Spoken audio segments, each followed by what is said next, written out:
जय जगन्नाथ फ्रेंड्स।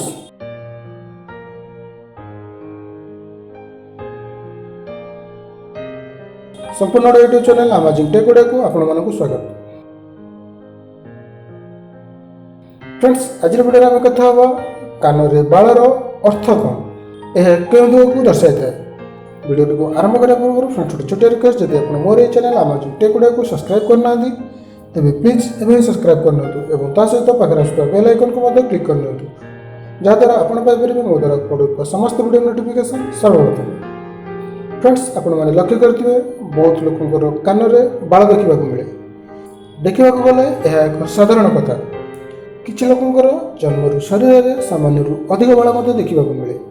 एपरी व्यक्ति eyebrow mostly joint हो रही है अर्थात आईब्रोर मझे गैप प्रायतः कम बा बिल्कुल ही न था। कहुए जो मनकर आईब्रो जोड़ी हो रही है एपरी व्यक्ति अत्यंत भाग्यशाली होता है। किंतु कान होता बाल कौन कही था। कान बाल थी व्यक्ति बहुत कंजूस तथा अत्यंत चालाक होता है। किसी क्षेत्र में कान बालर कारण जीन होता है अर्थात यह वंशानुक्रमिक होता है। एपरी क्षेत्र में यह नॉर्मल कहुए। किंतु जदि बयस बढ़िया सह आपणकर कान में बाल बढ़ी जाए तेज यह आपण क्षतिकारक अटे। कहुए कान में बाल को अशुभ कहुए।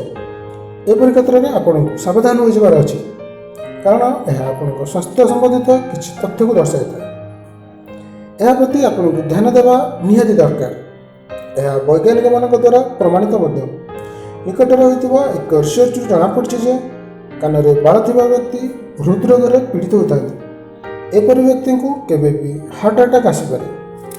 जदि कान में बाल वंशानुक्रमिक होता है तेज यह नॉर्मल कहुए।